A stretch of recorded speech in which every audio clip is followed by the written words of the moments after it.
नहीं, बिल्कुल कल भारत बंद है और मैं इस समाज से आने वाले लोगों की भावना के साथ अपने आप को भी हम लोग जोड़कर देखते हैं। मैं, मेरी पार्टी पूरी तरीके से इस बात को लेकर समर्पित है। मेरी पार्टी का भी समर्थन इसको लेकर है कि किसी तरीके का कोई क्रीमी लेयर का प्रावधान अनुसूचित जाति में नहीं हो सकता।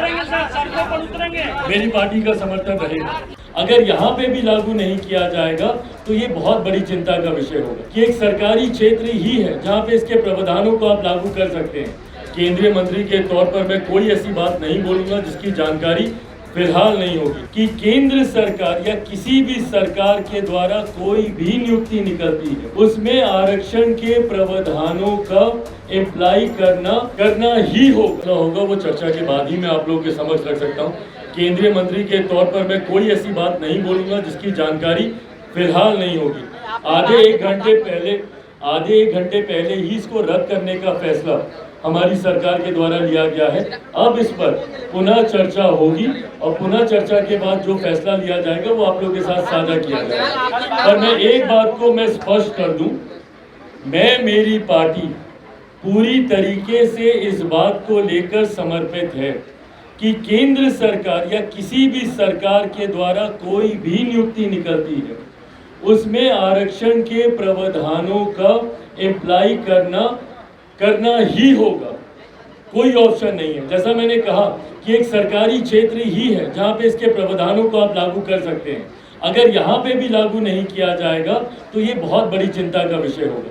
तो ऐसे कोई भी सरकारी नौकरी इसमें निकले उसमें इसको इम्प्लीमेंट किया जाना चाहिए।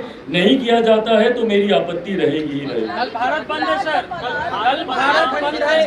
चुनाव लड़ने वाले हैं आप चिराग जी, झारखंड विधानसभा चुनाव। भाई एक शक्ति पार्टी रामविलास मेरे प्रधानमंत्री आदरणीय नरेंद्र मोदी जी का धन्यवाद देती है और मैं समाज की तरफ से अनुसूचित जाति, जनजाति, पिछड़ा वर्ग से आने वाले लोगों की तरफ से भी मेरे प्रधानमंत्री आदरणीय नरेंद्र मोदी जी का मैं धन्यवाद करता हूं कि उन्होंने एक बड़े वर्ग की चिंता को सम्मान देने का काम किया और जो ये नियुक्ति निकाली थी उसको रद्द करके पुनः उन्होंने इस समाज का विश्वास जीतने का काम किया।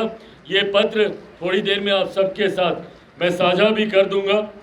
इस पत्र के माध्यम से यूपीएससी चेयरमैन को ये निर्देशित किया जाता है डॉक्टर जितेंद्र सिंह जी के द्वारा, जो कि एमओएस है पीएमओ के, उनके द्वारा ये निर्देशित किया जाता है चेयरमैन यूपीएससी को।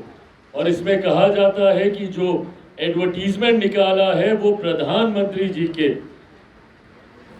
This aspect needs to be reviewed and reformed in the context of honourable prime minister's focus on assuring social justice.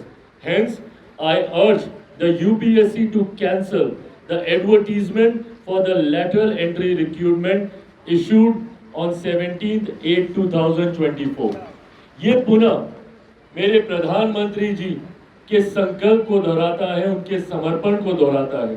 सामाजिक न्याय में जब मैं उनके ऊपर विश्वास कर आगे बढ़ने का काम करता हूँ, उन्होंने इस विश्वास को पुनः दोहराने का काम किया, इसको मजबूती से स्थापित करने का काम किया और सरकार ने इस एडवर्टीजमेंट को, इस नियुक्ति को विड्रॉ कर इसको रद्द कर पुनः ये साबित किया है कि मेरी सरकार, मेरे प्रधानमंत्री आदरणीय नरेंद्र मोदी जी पूरी तरीके से समाज के गरीब, वंचित, शोषित वर्ग के लिए पूरी तरीके से समर्पित है।